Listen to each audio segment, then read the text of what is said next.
And we are recording. All right. All right. What's up, dude? Very cool. What's up, man? How you doing?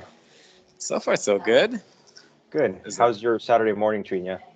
you know, life. Is woke up, had a fight with my girlfriend, went to a coffee shop. Oh, shoot. Life stuff. It's okay. We'll be okay. Life stuff. Oh, man. Well, hey, man, I appreciate you taking the time to do this. Like I Of told course. you on the message, I'm like, I would really like to know more about Danny and the band and how it Sure. started. And I saw the interview that you did with Oznoy. I'm like, okay, there's some similarities there. So maybe let's start there. So We are tell much more interesting as people than Oz is. me, we'll see. But tell me about your upbringing, like from your childhood type of stuff, Yeah, music. How was that like? it was fun. I had a good childhood, but I didn't. There was not a lot of music early on. My mom like tried to get me to learn piano and stuff, and I really didn't like it. And when I was about 14, I went to a Metallica concert in Israel, and it changed my life because it was just I never seen so many people directing their attention to like one thing before, and I was more impressed with how they dressed and the music. But then I went to the record store the day after, and I bought shirts, and the dude was like, "You should probably buy some CDs. Like, you should know what this is about." I was like, "Okay." So So, what year was this? Like what album? this must have been 90. No, must have been like 98, 99, something like that. Okay, So, okay. yeah, because I was So born in maybe '85. so So maybe on the Reload or Load yeah, albums, right? it was that, but they were kind of doing, they're in Israel. They're doing like greatest hits. They weren't really playing stuff off that new record. They're just, playing like stuff from Master of Puppets and like Justice for All, the Black Album. And Okay. I don't even remember the show, honestly. I just remember the impression of seeing all these people dressed in black. I just showed up in my like little kid clothes. Yeah. I didn't get the memo. I didn't know anything about this life. So, Wow. So that was and at we, 14. yeah, and I got maybe 13. It was the Metallica thing, and then I started listening to the albums. I traded my group of friends for like a metal group of friends, and and music was really centric in that. And the thing that really impressed me was the sound of the electric guitar and the solos. So it kind of sent me on a listening spiral from there to like Megadeth and Pantera, which had like significantly better guitarists, and Hmm. from there to like the instrumental guys like Steve Vai and Joe Satriani, and then it's like Greg Howe, and Greg Howe was a little bit fusiony. So from there it was like Alan Holdsworth and Scott Henderson and Schofield, and from there it was Pat Metheny, and it just Oh, kind of like wow. went back and back and back. And yeah, and then I went to I studied guitar for a few years and really sat at home all day and like practiced shredding. Just tried to play real fast. And you were And studying guitar by yourself or with friends, no, or I did you have teach. teachers? I had two teachers in Israel, like one and then the other, and the second one really kind of was a fusion guy and really got me listening to a lot of to Scott Henderson and Alan Holdsworth, and knew some things about that. And he was in a fusion band in Israel in the '90s, so it was a real slow kind of but it was a slow build towards jazz, but always with the rock sound in the center for me. Right, that distorted sound was something that was always speaking to me very like deeply, you know. Yeah. So you were a metal kid Oh or a yeah, metalhead. yeah, Do you big still time. listen to metal? No, I will have like a nostalgia like run through like an Iron Maiden thing, or like like Megadeth. They have Pantera. They have like a few albums I really liked in the day, but yeah, I don't know. It doesn't. I definitely don't like the new stuff, like Animals Okay. as Leaders and stuff like that. It's like I listen to it. I always say that it's like it sounds to me like the internal soundtrack of a school shooter. It's just like walking around like. Oh.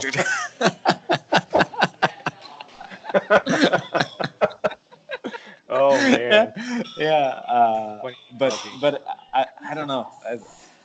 I should probably talk less smack because I'm interviewing people now. And a lot of people I interview, like I realize that I have like these live feeds where I'm just like ripping into like Julian Lage, like.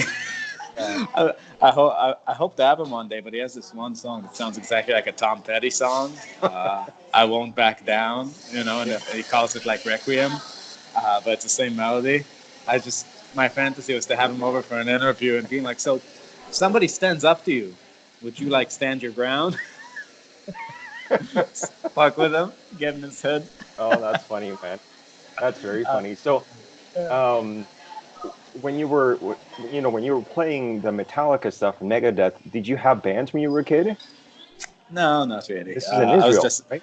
I was just in my bedroom. Okay. You know, there's something psychologically that I found out in Berkeley, and I was hanging out with this kid, um, and you know, we were both like before an ensemble talking about, you know, our past, and he was like from Texas. His name is Jake, and I still remember this. And when he said, "Yeah, man, like when I was 14, I used to sound just like Stevie Ray Vaughan," and I was like, "Oh, when I was 14, I used to sound just like Yngwie Malmsteen," and then I thought about it. It was the first time I caught it in my mind. I was like, man, everybody thinks, like bassists, like, oh yeah, when I was a kid, I was into Jacko. I did the Jacko thing.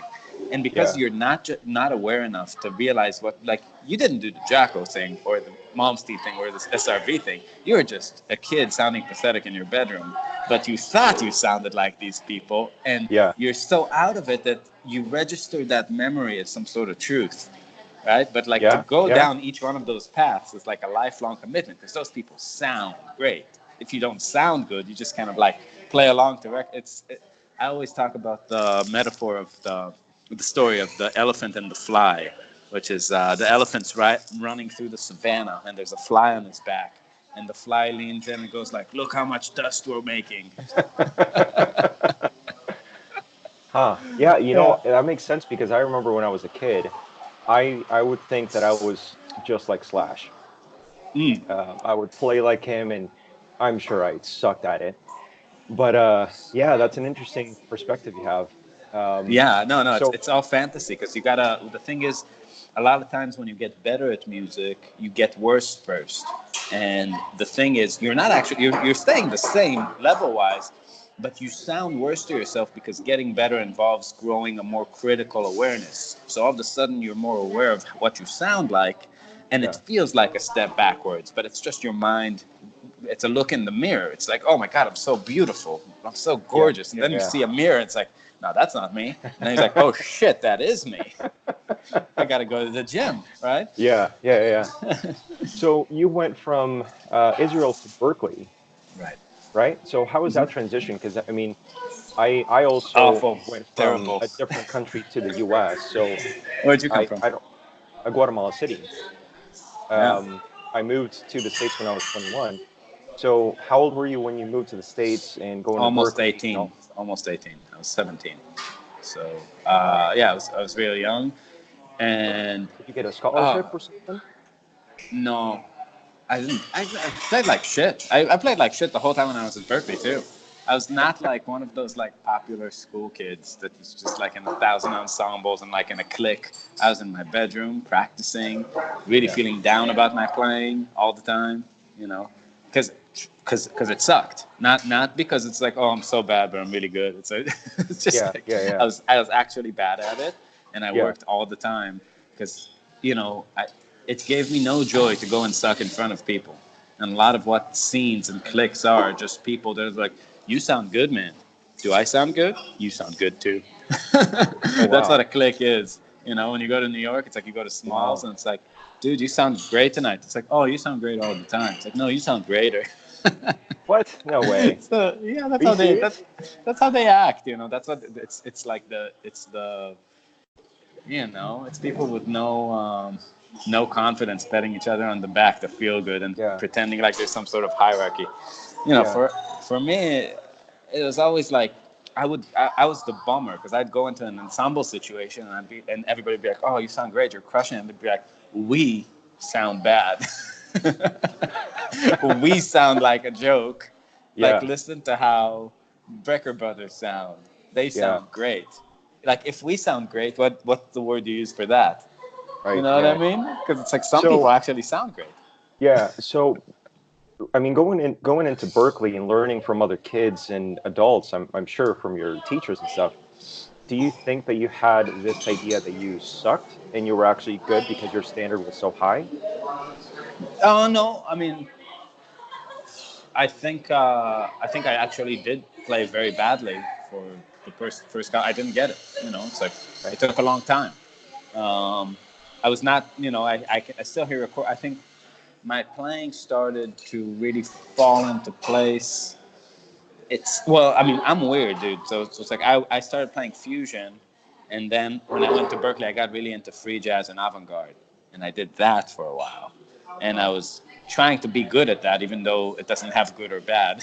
Yeah. Yeah. Yeah. Yeah. So and then even if you listen to the first Marbin record, I'm doing a lot of prepared guitar stuff and a lot of Yeah. looping and a lot of weird, like all the tech. That whole record is just guitar and saxophone. All the Yeah. textures, all Yeah. the Yeah. drum sounds, the bass sounds are guitar. Yeah. And that was really what I thought my career and my art life will be.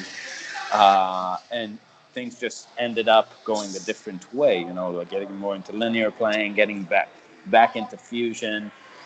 Um, and you know, and I think it was I started when I was in Berkeley. I started with a guy named David Tronzo, Hmm. and he's a slide player and he plays a lot of prepared guitar. And he was a great teacher. We didn't play ever, and we barely talked about music. We just kind of talked about life. And but he would. I was really influenced by the way he played because he had like a very unique kind of approach technically, like you know, just like slide playing, all these weird things, like really prepared guitar, like with weird techniques, putting corks between the strings, getting these percussion gamelan sounds. Yeah. And I wouldn't show him that I was practicing that kind of stuff. But then, like after 3 years of studying with him, I just showed up one day. I was like, okay, I'm gonna like play some recordings I made, and they sounded just like his records.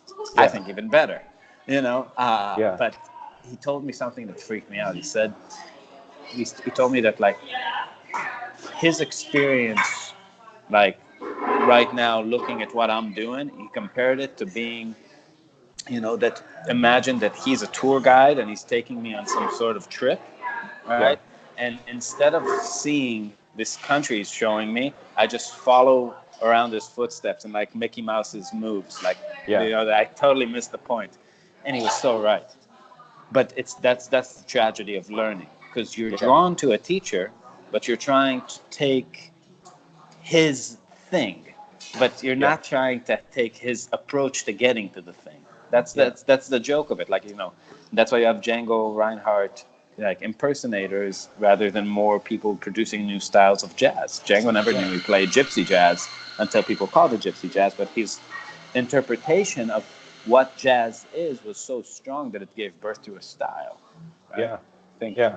the great pivotal players are the same in that sense. So, you know, I was trying to write out that prepared guitar looping, avant-garde guitar textural thing for a while, and then, and Yeah. you know, I still used it for like texture and Marbin albums, but it kind of faded away. You know, Uh, Interesting. and you got to let go of a lot of the things you think you are to Yeah. find who you are, which is tough. Yeah. Oh, yeah. It is. As an artist, we definitely have a different species of thinking or a different way of thinking. So when let's see, I kind of lost my train of thought because I was thinking of so many different things here. Um, That's fine. So far, so I'm in Berkeley and you know, hanging out. so you're in Berkeley, you're hanging out, but it sounds like it sounds like you struggle a lot with the guitar, like you really had to I work wouldn't. at it. I mean, yeah. I mean, I wouldn't say I was struggling. I was an obsessive practicer. You know, So were so you I was practicing all day long okay? Now, for were you many having years. trouble with the technical ability or the logical of the theory and the harmony, rhythms, and all that stuff that comes without the instrument? Sure. Well, it all comes with the instrument, I think. Let's see. When I was at Berkeley, first of all, the thing with the avant-garde and practicing extended techniques rather than actual techniques was Yeah. kind of a weird thing because I would spend a lot of times like finding a nice place to put a cork between two strings and then practice like sounding like, a hand drum. Yeah. So, like, I don't know how you would quantify 6 hours of that in your practice regimen. It was weird, Wow. Wow. so but it was an involvement directly with sound, right, with like Okay. sound and rhythm. So harmony was really not on my mind, because I was like, I was listening to a lot of microtonal music and like all this stuff. Not, I hate that shit too now. It's like, I Yeah. listen to it, it's like, what was I thinking? But back then, I think, again, you got to understand the psychology that would lead a person to go that direction. So you imagine being in my, first of all, I'll tell you, my first day at Berkeley, I was severely freaked out. So I went to like my performance Sure. edition where they give you ratings, and it was me and actually a guy that plays guitar for the Backstreet Boys now, Oh and wow. we were sitting in line. Another Israeli guy's name is Roy Karyuk. He plays with like Tony Braxton and like all these pop people in LA. But we were both sitting there, and this 16-year-old kid was getting his audition done. His name's Brian Baker. I don't know if you know Brian, but Sounds but familiar. he played with Steps Ahead and like all these fusion bands right after school, and Okay. he was like the talk of the town when we were there, and he was just shredding, like we were both just standing there like, this isn't happening. It's like 8 a.m. the first day of Berkeley, and he's like playing this atonal stuff, but like super fast, super fluent lines. It's like groups of seven, like doing all this shit, and like the teachers are like Yeah. freaking out, like they're like calling other teachers to watch this kid play, and so he Oh freaked all of wow. us out, and Wow. yeah, it was like a real child prodigy kind of thing. So that was a really, I was like the best guy in my block in Israel, in my little Yeah. town. And Yeah. then Yeah. I got to this place, and it's just devastating. And they're not like there were great players hiding in the bushes, but there were a few people that I was comparing myself to that were just, it's such an advanced level in my 17-year-old mind at the time Yeah. that I was severely freaked out. So the turn to free jazz and to avant-garde and to modern music wasn't so much, because I love that kind of music. It was a way to ignore the hierarchy of meritocracy, because it Yeah. was postmodernism was just kicking in. Everybody was like, "Oh, sound is cool, John Cage, Stockhausen, blah blah blah." So all the Yeah. jazz people had to accept it because it was hipper. So it was just, there was this Huh. thing you could climb with skill, and then there was like, "Whoop, we're right here." Bow. Yeah. Yeah. So Yeah. I always say that Berkeley and music school is like you're going into a place and you're going to study systematic thinking, like the same way that you would study in chess school, right? But to be good at chess and to appreciate chess, you need to understand that there are rules, there's structure, right? And whenever you have two grandmasters playing, it takes an actual master of the game to understand the delicacies. That's why people like Jonathan Kreisberg, they complain about not having a jazz audience when they're playing jazz, because you need Yeah. skilled audience to understand a sophisticated game. But Yeah. when you go to music school now, there's no consensus on what jazz is, what harmony you should learn, what rhythm. So there's free jazz being taught at the same breath as hip hop, at the same breath as bebop, as the same Oh wow. as all of it. So it's like going to a chess tournament. Some people are playing checkers. Some people are playing backgammon with the pieces. Some people are just throwing them at each other. So Yeah. we were chucking the pieces. It was Yeah. a big Yeah. fuck you. Yeah. And you learn a lot about yourself and about music when you go that route. But then what happened for me was I started a trio with Taylor Shell, who's now the bassist in Turquoise, the funk band, Okay. and a guy named Noah Plotkin. And before that, I had my avant-garde band. That was my first band. It's called the Free Beer Trio. The concept is we're going to play a Okay. free concert of free music, and then we're going to buy beer with all Nice. the donations And this is and during give it to Berkeley. the audience. This is during Berkeley. This is Okay. my second and a half year at Berkeley. So we did that for a while, and then I started hanging out with these two guys who they were kind of coming from the jam band world. I didn't even know what that was. To me, it sounded like Schofield, so I tried to like Yeah. do some sort of combination with them, and we called ourselves the Slow Drag, and it was some sort of combination of like my kind of guitar playing with bass and drums, Okay. That led to more Hendrixy, Schofieldy kind of things, where I was playing lines for the first time in a long time, Yeah.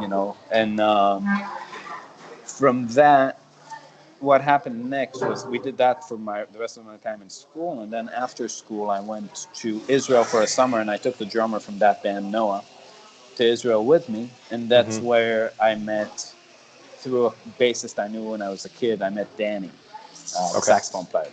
Yeah. Yeah. And Yeah. then this was 2006, and he just got released from the IDF. He didn't go to school, just went to the army, and he was just Oh reteaching wow. himself how to play saxophone, because he stopped playing saxophone for 3 years because he was only home one day every 3 weeks, or Wow. weekend every 3 weeks. So he didn't remember how to play any saxophone, and he was going Wow. through like this really intense practice regimen where it was just like 8 hours a day, just doing these like pattern kind of things, like Yeah. just to remember how to play the instrument. And we Yeah. started playing. We started a fusion band. Well, it was really kind of a jam band thing that was called Babagaj, and it was me, that drummer, the bassist from Israel, Elad Muscatel is his name, and Noah. Oh, Okay. and Danny Markovich. And then me and Danny just, the first we played like a few Schofield tunes and like a few like fusion kind of songs, and immediately we started like, fuck this music, we're gonna write our own music. And me and Danny would just get together and write, Yeah. and we just had a really easy time writing because we were very similar aesthetically. We like Yeah. almost, our tastes in music are frighteningly similar. It's very freaky, right? Huh. That's the thing about us. Like when it comes to like I, with guitar players, there's some like guitar things I like that he doesn't, and Yeah. vice versa, like instrument specific things. But we're frighteningly similar. So one day our drummer had a stomach flu. Uh, my dad had to take him to the vet. And this was But in Israel? yeah, Oh yeah. shoot. And my dad took him to the doctor, and we had studio time booked. And me and Danny went in and did like album. It wasn't an album. It's just like a sketch of whatever. But we played improvised music live together, and we titled that thing Marbin, Markovich Rabin. Yeah. Yeah. Yeah. Because it was just the two of us. We So didn't that's your do. first album then? No. That was just Oh. like before that. That was like a demo. I don't even know if that thing exists anymore. Okay. Just free, just playing Yeah. free. Like, but the way we played free together wasn't avant-garde because we had a pop sensitivity. So it was like Yeah. these interesting textures, modal music. It was like a song that's like a Dorian thing, and then he's improvising a Lydian thing. Yeah. Um, and we started doing this, and then after I went back to Berkeley to finish up for a year, then the next summer I came back, and then the fall after that we moved together to Chicago because that's where the drummer was from. Our Oh, project with okay. the drummer fell apart immediately, so he Did you bailed know out. anyone else in Chicago? Didn't know a soul. Oh So me man. and Danny were both there, and then we started like going to the gym. I remember in the neighborhood we lived together, neighborhood we were Yeah. living in, and then one day we're like, let's just fucking make an album, the two of us. Let's just do Okay. Marbin, right? And then we went into the studio. We got a studio that charged us $15 an hour, Oh and my we gosh. spent we spent like 6 months in there just Yeah. trying to figure out how to make an album. We never Yeah. been in the studio for real. Like we've been like plug and play kind of situations, but we were like engineering, learning about like audio editing. So were Like you doing obviously, everything, or we did had you get we a had one engineer? engineer. We had one engineer that was sort of helpful. But if you know engineers, you know that like it's like, hey, does this sound good? It's like it sounds the way it sounds. If you move the microphone, it sounds the way it sounds then. That's Yeah. that's Yeah. that's the Yeah. kind of help you can expect from engineers. It's like, what do you think about this sound? Sounds like a guitar. Yeah, it's like sounds like a guitar at this distance. Would Yeah. this be better? I don't Yeah. know. It's like that we can move it there. It's like Not that. very That's the. helpful at all. Yeah. Oh my god, dude! They refuse to indulge you aesthetically. It's pretty How awful. old were you at this point? Were you when you were recording the CD? So 2009 makes me 23, like 24 almost. Okay. Okay. And Yeah, how about Danny? same. We're a week apart, Okay. birthdays. Okay. Yeah, So you were trying to build this album, recording it, no help from the engineer. You finally get it done. right. So then what happens? Then what do you guys do? Absolutely nothing happens. You know, that's how it works. It's very funny. We keep saying it's like if we stopped after our fourth album, nothing would have happened. We would have just had a box of albums. you Yeah. know, which is something to keep in mind. Our fourth album, we must have spent like, I mean, so much money on it. Our third album, not the fourth, Last Chapter of Dreaming. And yeah, So, okay, I'll walk you through the career though. So, first of all, we go to Paul Werdico's house. Paul Werdico's the ex-drummer from the Pat Metheny group. He played on everything from like the early 80s till the early 2000s, 20 So years. how did you meet him? Because that's a heavy connection. That's a heavy So there was commitment. no connection. We just had a lot of balls and we were crazy. So we looked it up in the phone book. We got his number. I called him. I was like, "Hey, dude, you give lessons?" And he's like, "Yeah. Who are you?" And I was like, "I'm just a guy, and he's like, "Okay." And then we set up a lesson. We showed up. He forgot he booked it. We thought we were one dude. We showed up with like a truck full of gear. So that all Oh, wow. these like amps, and it's like he's like freaked out. It's like, "What are you guys doing?" And it's like, "Oh yeah, we just want to like we'll take a lesson, but we just want to play for you." And we went to his basement and we set up and we just played our duo shit, with all the loops and stuff. And we were like, and he's standing there like listening, and he's like loving it. And we're like, "What do you think?" He's like, "I Wow. love it." And then he asked us to join his trio to make it a quintet. Um, we were very crazy. Like Wow. this is the real story of Marbin is that, and you can hear it in our music, is that when somebody's shredding, it doesn't sound like much, but anything repeated in unison sounds like the truth. Well, you guys definitely have a lot of lines in unison. Yeah, well, it's like, when you, this is the thing, talking to Kreisberg and Osnoy and all these people, you know what I really see? How devastatingly awful it is to be alone in music. And how amazingly lucky me and Danny were for always having each other. We Yeah. played 10 gigs in our lives, not on the same stage or something. You Wow. know what I mean? It's like we've Dang. always been together. Like, through shit. So I you mean, have a bounce because if you struggle with something or a gig or whatever, then at least you have someone that can relate with you instead of the other there's musicians, also you're alone and you don't know who to talk to. At that point, there's no internet, there's no Facebook, there's really nothing like that. So who do you Dude, you turn to? gotta have it. You gotta have it. And it's also like when you get dark, the other person, it's like natural. The other person will be like, especially in the studio, like if one of us gets like, this isn't Yeah, gonna work, yeah, the other one's kind of optimistic. So you just carry each other. And man, I mean, and also it's like, like we spent more time together than we spent an illogical amount of time together, right? yeah. It's like we've been together as a band for 10 years, but we were gone some years 300 days a year on the road all day together, same room, Wow. same venue, same van. Yeah, So I mean, that thing, just having somebody to talk to, it's like, yeah, a lot of those people that I talk to seem to get in a van with people they're friendly with or even yeah. friends, but they're They're not still like, yeah, distanced, yeah, yeah, you yeah. know. So Wow. it makes the whole thing much more tolerable and Yeah, exciting, right? And all, but we could always write together. That was the thing. yeah. That was the one. That should be your test, right? If the writing you do with a person, not that you can stomach it, that it's better than the writing you do alone. Yeah, That you're not tempted to be like, oh fuck all these ideas. These are the good ideas, yeah. So so it's not really a Wow. compromise. It's really kind of a meeting. Um, Yeah. so I really see that clearly now talking to people in jazz. But I'll walk you through the career. So we meet Vertical. He asked us to join his quintet. We make an awful. No, okay, it's a great album together, but really like it was good for what it was. It was really avant-garde, right? This was the second album. I want no. This is Vertico's album. It's called Impressions of a City, and Okay, we okay. walk into the studio. This is for a label in Chicago, and I'm thinking I'm playing with a Pat Metheny drummer. I'm gonna whoop out my Metheny stuff, and I start playing these kind of Metheny-ish things, and he's like, "Are we making a Muzak album? Like, fuck this shit!" And then, and then we just start like playing free, and it's like really messy. I'm like, okay, like we're on this kind of ride. I Yeah, didn't know that because I didn't know Paul. But it was fun. We did. It's a good album for the style. I'm just not into that style of music. yeah. Uh, we asked Paul to play on our second album, which we already Okay. tracked out as a duo, and we add drums.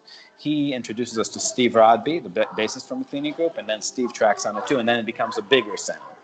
At Okay. the same time, in Chicago, we missed playing fusion, so we started a separate band called Rabak. We actually had a version of that in Israel too. But the tunes that we used to play with our fusion band in Israel, that we wrote, we start playing those, which are Red Line is one of those tunes, and a I lot love of the that funk. song. Oh, thank Dude, you. that was the first song I listened to. I don't know how YouTube gave me that video, but that was the first song that I listened to. And I remember I was rocking the hell out with that song at work in my car, and I'm like, God, these guys are just awesome. So Thank that's you. when I discovered Marbin. So So we have killer these two song, dude. sides, Killer and song. thank you. In the beginning, it was really we had Rabak that did all the rocking stuff. Rabak is actually a song on third set too, like don't bump bump da, da, da, da, bump, da, da, Yeah, da. yeah, yeah, We just wrote a lot of these kind of songs that were yeah. just like simple rock, kind of like Rage Against the Machine, and that's that's the kind of Chili Peppers kind of Yeah, they had a groove for them. aesthetic. Yeah, The, yeah, the yeah, kind of that's the kind of feeling because we were '90s, people at the end of the day, and that was our idea of like groove music, yeah, with the fusion thing on top. So it's kind of an adapted Brecker Brothers or whatever. So that was our fusion side, and we had a bi-weekly gig at a venue called the Red Line in Rogers yeah. Park in Chicago. Yep. That's and we did that, and then Marbin was like our art project. That was the idea, right? Wow. Okay. That's gonna be like our soft, pretty music that we, develop. And we played gigs as a duo as Marbin, and as a quartet as Rabak. Yeah. And So, quick then, question though. sure, At this point, you guys are full-time musicians then. You're 24, 25. Do you we're have full-time jobs 24. or So I was teaching. Danny was in school in Chicago just for his visa, which he didn't finish. He just, was on a student yeah, visa till he got his artist visa. yeah. So this is 2010, 2011. Um, so what happens then is a few things. First of all, we start throwing house concerts Nice. instead of going out because we were like, we live here, we can play music here. It's cold out. What's the difference? We'll have people come here. Yeah. We start doing that, and Leonardo Pavkovic, the head of Moonshine Records and Alan Holdsworth's manager, by freak accident shows up. Wow. Some music critic in Chicago that reviewed our first album drags him there. And he loves it. And we remind him of some ECM thing as a duo. And Yeah. we show him this second record that we're about to finish, and he's like, I'll release it on Moonshine, which is just a freak Oh, chain of events. wow. So we start taking our quartet and at the time, which is had like the Rabak thing, and we kind of join it in with Marbin. We make it one thing, and we start playing like some of our prettier songs and ballads and Yeah. the rocking stuff together under the same umbrella. And what happened next was Leonardo gave. First of all, we started touring weekends. It started with Southern Okay. Illinois. We started just doing like, this is 2010. Started doing like gigs here and there, like playing weekend, like 3 days in Southern Illinois, 3 days in Iowa, just kind of around the Midwest. Yeah. And then we started connecting the weekends and doing some like 2 weekends and like do a week of gigs in between. Who's Then doing the Leonardo booking? me at the time, I was horrible at it, but I was Okay. like doing everything by phone, just calling the venues, emailing. Yeah. That was not the job for me. Now It's a Danny pain in does the ass. everything. It's fucking awful. He's Yeah. the man at it. He's very good. But Leonardo gave us the opportunity to open first of all for Scott Henderson's trio with Mike Clark and Jeff Berlin, and we do 2 weeks with them. And then Wow. after that, in 2012, for Alan Holdsworth's trio for a whole month, sharing and we had those guys in our van. And then that was a real shift because all of a sudden there was a real trajectory for the career because we saw it's possible, right? Yeah. Especially with Alan. Like the clubs were full, it's like 300 people. They would make the band would generate about like $14,000 a night. Yeah. And we just were looking at the money and we're like, oh my God, there is a way to make adult money in fusion if you just go out and play, but you have to become famous. You got to be a Right. You have to famous be a musician. name. Yeah. Not just a name. You got to be Alan, right? It's like, Yeah. in the States, like, people, like, there's definitely like a sweet spot, right? It's like you got to draw to be at that level, like, over 200 people a night on tour, Wow. which means have, you have to be famous. You have to be a Yeah. famous musician to do that. Yeah. But again, it solidified a goal. Now, coming off of that tour was very hard because we went from opening every night and playing in front of hundreds of people to back to the dive bar scene. Like two people, sometimes no people. Like I can't even Yeah. tell you how many times a week we were like, we're the band. It's like, there's a band tonight. Like nobody knew that they forgot there's a show. Oh wow. And we did that for years. We just kept going, playing like a lot of shows. When we were on tour, we play 7 nights a week. We never take breaks. And back in those days, the bar scene, we would also play like, if you know anything about playing bars, you play 3 hours, 4 hours. So we're doing Yeah. like 3 to 4 sets. Yeah. You know. They're brutal. Yeah. So I mean, we loved it. That was the best part of the day. So it was driving all day, barely sleeping, playing, like just doing the road life from 2011 through now. I mean, that hasn't changed, but through, Yeah. until 2015, until 2015, with really no kind of sign that this is going to be okay and it's going to work, and at the same time making records and just really barely making enough money to eat. Um, So were you guys and teaching on the side to stay afloat? just touring, like touring all year. Wow. Yeah, just touring. Wow. That's all we did. We went through some rhythm sections. Not a lot of people could handle that life. We Yeah. always say, my favorite saying is that a rhythm section is like a pair of underwear. Its utility is to hold dickheads in place, but when they become full of shit, it's time for a new pair.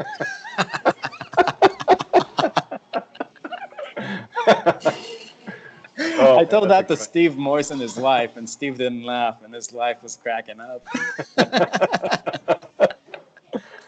That's It pretty was funny. awkward. That's funny.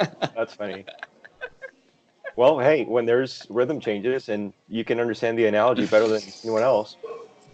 Yeah. Yeah. So it's pretty funny. But anyways, it was so. What happened next was 2015. We had a tour at the time where we had John Lawler and Greg Essig in the band. Those are the guys that you see in like the African Chaplain Redline videos. Yeah. And we did one tour that was just really rough. Like a lot of at that time we started doing a lot of like clinics in jazz departments in colleges.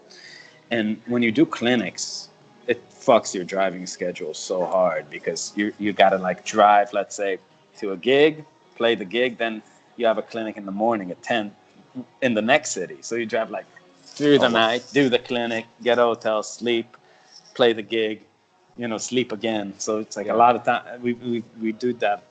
We had to do that quite a bit. We kept, and we played 7 nights a week, so there's no rest. Yeah. So the sleep situation gets really messed up, and I think that fucks with people. But anyways, we had 2 shows in Chicago. At the end of the tour, we had two nights in Chicago opening for Scott Henderson, and then this is after a 3-week thing, and then one last night, a festival in Columbia, Missouri that we had to drive to. After the second night opening for Scott Henderson, both the bassist Greg and John come up to us and they're like, "We quit," you know. Oh. And we're like, "We have a festival in a few hours." Like, "We quit. We're done."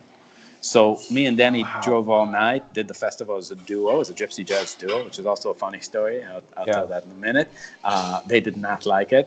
I'll tell that right now. So what happened was Gosh, we man. got there. This lady that booked us, she was like, Where's the band?" And we're like, "No band, just us." So she's like, "We're like, next year we'll take a pay cut, Yeah. if you book us again, you know."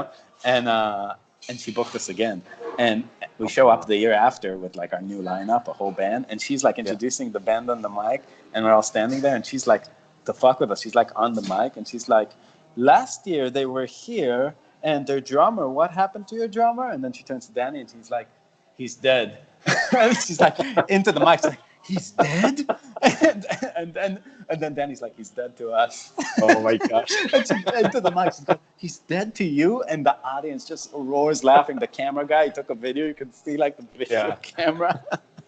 It was beautiful, dude.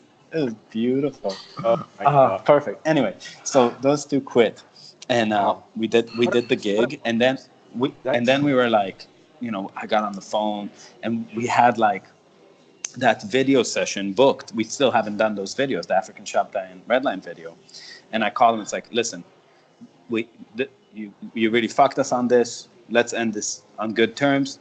You know how to play this music. Let's make those videos. We already had the session booked. We went in. We did those videos. That was the last time me and Danny saw these guys. And we went home and uploaded them, and they became very viral. Wow. Very viral, very quickly. So this is 2015. And now we're just like, our Facebook is just growing. Because we had like, up till that point, we built up a following just from grinding road work. Like of one person at a time. But we had like 10, 12,000 people that knew us from 5 or 6 years of work. Right? Really, we started 2009 making albums, and this is 2015. So 6 years of making albums, 4.5 years of touring intensively. Yeah. And, and then all of a sudden the online thing just started growing for us. We had like this business card, whatever you want to think about it. But like, the videos probably got to you.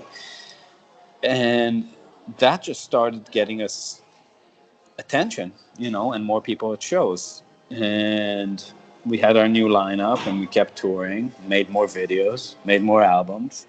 We always but like our mentality was always that we're always going to tour, make an album of like all the stuff that we're touring with, and then throw it away and write a new batch of stuff and record that. Nice. Right? So it's like we're always touring with the stuff that's going to be on the next album. Yeah. That's cool, man. Yeah. It's a lot of hard work. Dude, I spend morning to evening. Like Danny spends morning to evening booking shows and promoting the shows and working all of our like ads and marketing. It's like we promote with money every show we play, because we need to get people to know that we're playing. Yeah. Right. So, but you don't want to hire a PR firm because you don't know what they're doing with your money. Yeah. Milton Friedman has the most beautiful thing to say. So this is true for this is something musicians should know, which is, there are 4 ways to spend money, right? You can spend other people's money on other people. Then you don't care how much money you're incentivized to spend, as much as you can, and you don't care. Right? Yeah. You can spend other people's money on yourself. Then you're incentivized to spend, as much as you can get them on. You can spend your money on other people, which you're incentivized to get the little, and you can spend your own money on yourself, which is you want to get the most for the least. And that's really the way you need to run your business. So if you're the one calling the shots, you get to be very conservative with your money. Right? And you get to make decisions that will allow you to keep going. And that's what we've always done. We made decisions that just allowed us to survive in this climate, and never got resentful or bitter about the way the world is, because the world is the way the world is. It's an imperfect world, right? What we do is we, with time, hopefully learn how to maneuver in it in a way that's viable. Yeah, right. It's a studying process. It's not like, I wish, talking to a lot of these people I'm talking to, it's like, I wish the industry was like what it was 6 years ago when I was selling a ton of records. Yeah, I wish that too, dude. It's like, but it's like, this isn't everyone wishes that. We're not prayer group, right? It's like, there's a time you should wish. You should spend like a portion of your time putting out good energies into the world, but what kind of business model is that, wishing? Yeah, absolutely. So, not diving into money per se, but you were obviously good businessmen. You were taking care of your own stuff. That being said, did you finance your own albums, or did you have support from the label? 100%. Never had any support once. Okay. We never accepted or asked for anybody else's money, because we wanted to, we just had a do-it-yourself kind of mentality. We wanted it to Yeah. be, again, if somebody offered us, I wouldn't know what to do with $50,000. Like people are like, that album cost $50,000. I'm like, how? Yeah. It's like, what did you do? Yeah. You know what I mean? It's Yeah. like, Yeah. Yeah. did you hire somebody who hired somebody? It's kind of like It's a like, mechanic. The parts are probably cheap, but the labor is expensive. So the mixing, yeah, the mastering, the we plugins, the hardware, the sure. time, all that stuff goes into play. Yeah, but like, I guess if you come completely unprepared and you need like a week or 2 weeks, like those albums of ours that you're hearing, up the first three took a while. Each one of them was a big project that was expensive and took time, but we didn't know what we were doing. But our last four albums, they were all 1 or 2 days in the studio. No They're way. just, yeah, we just got in, we played Wow. our set, Yeah. and we came out. And then, like, we took it home. We, like, touched it up, Yeah. sent it to be mixed. It was not a process. Yeah. Yeah. You Yeah. know what I mean? It's like we Yeah. just played the way we play. Wow. So, what are you spending all that money on? Now, to make our third album, Last Chapter of Dreaming, is really intricate. Like, to make an album like that, I probably wouldn't do that again on my dime, Yeah. but I wanted to see what it's like to arrange for vocals and horns and like put all those textures in and get Paul Wernick and Steve Rodby to play. And like, Yeah. that Yeah. would Yeah. cost money, obviously. But even that, it's like, you can make like a really big sounding produced album for like, I don't know, $15,000. But like, what do you need $100,000 for? It's like, just And keep like in mind, 15,000 is still a lot of money. for It's again, still a okay, so ton. I I mean, think for the you can working, sorry, not to cut you off, but no for no the working type of person, I'm going to put myself in that range. Is that I'm a musician. I recorded my albums. I'm still working on my next album, and 15,000 is a lot of money, oh especially yeah if yeah. you're the middle income. Well, I'm the not rich idea by any isn't means, but I'm isn't to not poor. it's So not to burn that money. It's to make yeah, albums and go out and sell them. yeah, yeah, So yeah, for us, I mean, it's not it's an investment in the goods that we actually provide to people. It shows we make a big chunk of our living selling those albums, and a lot of our fans have the other albums. yeah. So we got to just make more stuff to sell, So and do which you? is fortunate because I like making albums. Yeah. So do you think that the best way to support a musician or a band like Marbin is it to buy the T-shirt or the Yeah, CD, all of them Ben, combined, or go to the shows? go to the shows, buying stuff at the shows, and going and buying stuff exclusively on Bandcamp, which is they take I've heard, money too, but they take the least amount of money. That's the most profitable for the artist online okay. thing there is. The you know, but again, I don't know. It's like I'm a big believer in the free market. I think you should behave the way you want to behave, Yeah. and talented, smart people are gonna figure out how to maneuver in the world. Yeah. It's Yeah. like Yeah. like I don't like this preachy thing. It's like it's like no, it's like stop streaming music. It's like I'm on Spotify. I'm a part of the problem. You Yeah. know, it's like those people that feel like saints because they recycle a plastic bag. It's like I put it in the blue bin. I'm far superior. Problem solved. Like I pay my subscription. It's like, dude, we're all Yeah. part of this huge problem. Come on. Yeah. We It's are. like it's Yeah. because we're all expecting everything to be quick and free. It's fine. You So know. with this free market stuff, it's interesting you bring this up because from one of your interviews, Hmm.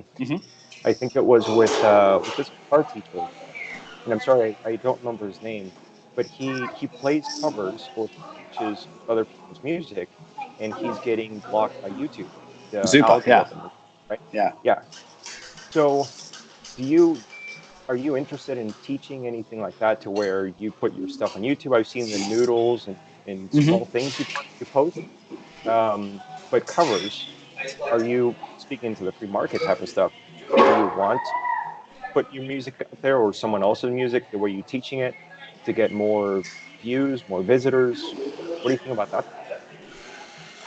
I've been breaking the market of people like Chris, unfortunately, because I my vision of how things will go, and it's probably pretty devastating to the people who are caught in between the record company, the record industry days and streaming days, is they had the idea of the seminar or the webinar or the Yeah. subscription or something like that. And the idea was that like you would subscribe to me directly and you'd pay me monthly for a service. Maybe that's the way the future is going. I don't know. Yeah. Or that they will collect like, ad revenue from YouTube or something like that. My idea, because I was always a road guy, Hmm. was that I'm gonna give you everything I know for free all the time, and we're gonna hang out because I'm bored when I'm home, and I don't, and I make enough money on the road to live, Yeah. and in return, you're gonna come to my show, and we're gonna hang out there. And I Yeah. think that's really been our vibe, and that's Wow. if anything, the thing that social media offers is.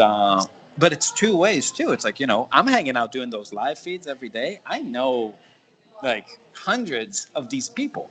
Yeah. Not like some of them I know personally now, but there's a real. It creates a certain kind of intimacy that was not a part of the world. I talked to Scott Henderson or Alan Holdsworth when he was alive, and they had such a distance from people that liked their music. They Yeah. might have they Yeah. might have well been in a different planet. It's like it was like the relationship between a star and a simpleton. Yeah. I don't Yeah. know Yeah. how to say it. It's like, and that's how they carried themselves, because through the guitar magazines, the records, it offered that distance, and it allowed people to fantasize about their heroes, because you didn't get to see the nitty gritty of their Yeah. It's true. personalities. You just saw this cover, right? And people started appearing. Yeah. Again, a lot of the state of it's like being in love or something, right? It's like a lot of that state has to do with filling in gaps in your mind. Yeah. You don't even know what you, because the person doesn't offer you a lot of themselves. You don't even know what's in there, so you start projecting the things you want to be in there Yeah. Yeah. Yeah. into their person, right? And that could be very problematic. I mean, I have that with Leonard Cohen. I remember like there was a time in my life where I loved Leonard Cohen so much I really wanted to meet him. I felt that desire, like I want to meet him, but what would I say to him? Yeah. Right? What would I do? Like sit on his lap like Santa and have him tell me stories? Right? I have nothing. I don't know Leonard Cohen, but I Yeah. want Yeah. Yeah. something from him. What do I Yeah. want? Well, I want what I already got. I want the music, but I want more. And this is Yeah. that more. That's the thing that like, you know, like with women and everything, it's the same. It's like it's like, oh, like they're giving me something, but like I want to get to the real thing underneath it. Yeah. But with music, there is no real thing underneath it. There's just the music itself. And the thing is, for me, I talk about harmony and rhythm and the things that make the thing. But I don't fool myself. I think that people are attracted to the music, Yeah. right? Wow. Yeah, that's a very it's a very nice open way of thinking about it.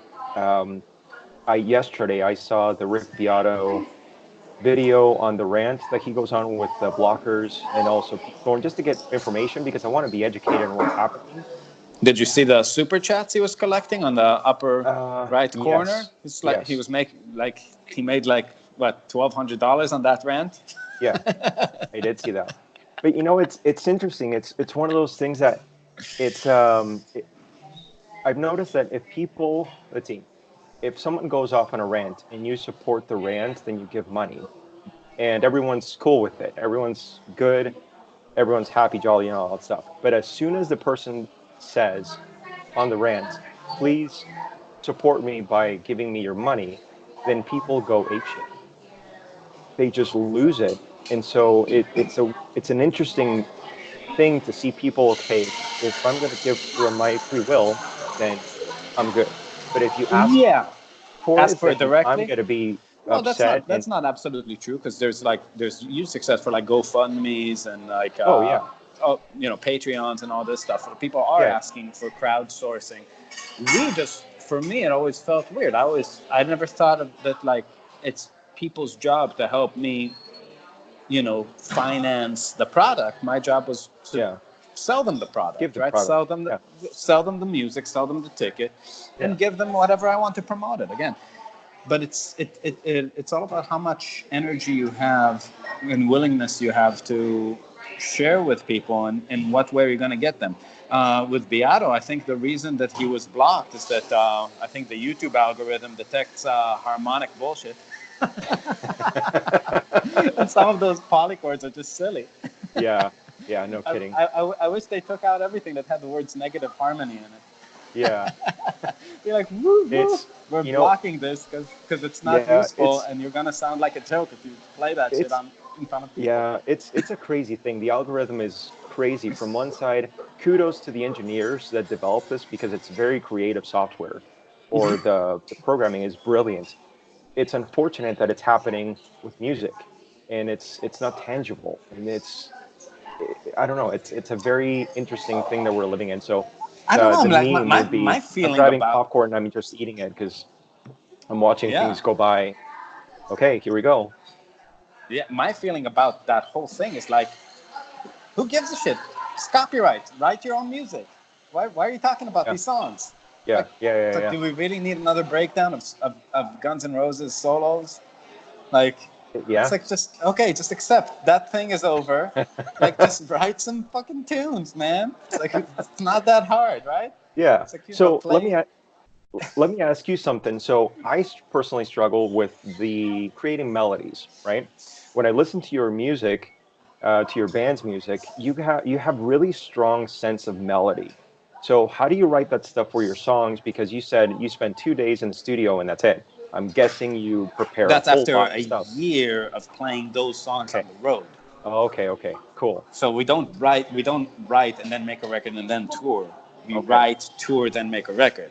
So do you spend a Always. year fine tuning that song and then record it? Yeah, Okay. all the time. And because Okay. things change, melodies change too. Okay, so with writing, so I was talking to Osnoy, to Mark Thierry, Yeah. to a lot of these guys, and for them, it seems to me like 90% of the time, the groove comes first, right? The bass and drums and maybe guitar part Right. come, and the chord changes, and then they put a melody over it. And it sounds like it. We don't do that. We write the melodies. So Just who writes start the melody? You and Danny? me and Danny, and then it'd be like, I don't like this part. I don't like that measure. I don't like Okay. this. Let's do something else here. So if if you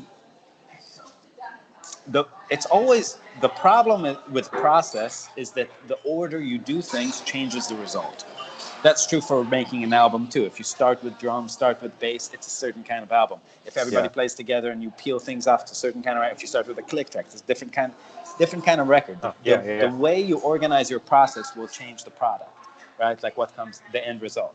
Yeah. Um, the way you organize your composition changes the end result. Music that's melodically centered, that doesn't start with melody, you know what I mean? It's like, Yeah. if the melody, think about it like this: the melody is kind of like the spirit that lives inside a body, Yeah. right? You can't, if you start with the shape of that body, right, and just put whatever spirit in it, you're probably just gonna keep writing the same kinds of melodies because you're never really let the thing that occupies the space define the space. You're Yeah. always working with, like, this is my, like, funk thing. This is my Yeah. fusion thing. This is my bebop thing. So And then you your write a melody is chord dictated progression. by the funk Yeah, I or mean, the it's like you bebop. make a Yeah. house, and then whatever lives in it is what lives in that kind of house. But, like, if Yeah. you actually ask yourself, like, what is the thing itself that I'm trying, since we're equipped with a single note machine, when it comes to whistling, humming, really even thinking, it's hard to imagine chords, right? You Yeah. imagine melodies. So Yeah. if you just chase your melodic imagination around for a while, you're going to arrive at where you're at with melodies, right? Yeah. And I don't know, I can't even tell you how many times I wrote a song that starts like "You Are My Sunshine," that has that melodic contour. I was like, shit, it's "You Are My Sunshine" again. It's "You Are My Sunshine" again. Keeps Yeah. happening to me, right? So you're looking for, you're running through, again, you have 12 notes and a few subdivisions and a few chords, really. When you think about Yeah. the grand scheme of harmony, there aren't that many possibilities. and Yeah. you're treading these pathways that have been so crowded with so many great minds trying to do what you're doing, but the world changes, right? So there's a real nice T.S. Eliot thing when he talks about like poetry. There's a book called On Poetry and about Mm. poets, and he talks about the role of poetry, and what he says that poets, it's important for every generation to have its poets, not so much because they reinvent the wheel of poetry, but because they update the language, right? So the Nice. I way like that. English itself changes, Yeah. and it's hard to understand Shakespeare unless you have some sort of lineage linguistically that ties you there, because these emotions that he's talking about have to be described and passed on, and the emotions that themselves are subject to the way they're articulated, Yeah. Yeah. right? Yeah. So what they're really doing is preserving some sort of bridge between new and old. So there's nothing new under the sun if you're working with 12 notes, a few measures, and a few instruments. But you Yeah. do have an electric guitar in your hand, and you do have a drummer for some reason in your band, which is a weird instrument, and a genre, and a context, and a fresh batch of people who don't know shit. So I'm Right. not saying steal, but don't be so concerned with originality, Yeah. Yeah. right? Yeah. Just write the good melodies. If it's "You Are My Sunshine," maybe let that one go. But like, Yeah. if you really don't know why this one is like somewhat nostalgic to you, again, I don't doubt that you could find some melodies that are very similar to even some of the melodies that we wrote. The thing is, once you start dealing with subdivisions that most people can't execute, Mhm. then you're pretty safe. Uh, so like I don't think there's a lot of 30-second notes, unison lines Yeah. that have been explored too thoroughly, Yeah. right? Yeah. Yeah. Because Yeah. with our heads, what we saw really quickly is most people can't play the heads. They just don't have the chops to just play the melody. Some people Yeah. can, but like most Yeah. people can't. And Yeah. this is like the the composer paradox, right? It's like how can you be a Beethoven without being able to play like Beethoven, right? It's like Yeah. or Bach. You have to be a Yeah. bad motherfucker